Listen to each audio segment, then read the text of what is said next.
Hi.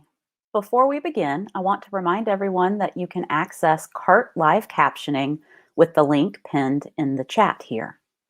I'm Heather Rocker, and I have the privilege of serving as the Executive Director of the Drupal Association. Welcome to the main stage for the last official session of DrupalCon North America 2021. I'll be back at the close of this presentation with Tim Lennon to share highlights of this week and to celebrate all of you that have been involved. After that, please join us for contribution opportunities. And I'm sure someone from our team will drop very helpful information about those contribution opportunities in the chat now for your reference. So as an advocate for STEM education, I have a real passion for getting students interested in open source. And it's my distinct pleasure to welcome Stu Keroff and the students of the Aspen Academy Penguin Corps for their keynote session, School Needs Open Source Now More Than Ever. Stu is a social studies and technology teacher in Minnesota, where he founded 2 middle school Linux clubs. He spent the last 10 years teaching middle school students how to close the digital divide through open source. To date, Stu and his students have distributed over 600 Linux computers, helping kids learn and saving schools money at the same time. When their school shut down due to COVID in March of 2020, the school needed this team to close the digital divide. So with that, I'll let Stu and these amazing students who are joining us for their second DrupalCon, so welcome them back. They're ready to take the stage to tell you more about how they utilized open source to make a positive impact. Welcome. Hello and welcome to School Needs Open Source Now More Than Ever. In the next 30 minutes, you'll be hearing our ideas of how we made revolutionized tech at our school with open source software and how you can too. Please join us for the Penguin Corps Pledge. What are we trying to do? Change the world. How do you change the world? Be crazy enough to think you can. Penguin Corps Agenda. Leader, me, calls meeting to order. Stu Keroff, a little bit of history. Ethan T, what we do. Shabangi, we value diversity. Cam, open source software and the pandemic. Ethan M, why have an open source club? Michael M, you can do it, here's how, and conclusion. Now please welcome Mr. Stu Keroff.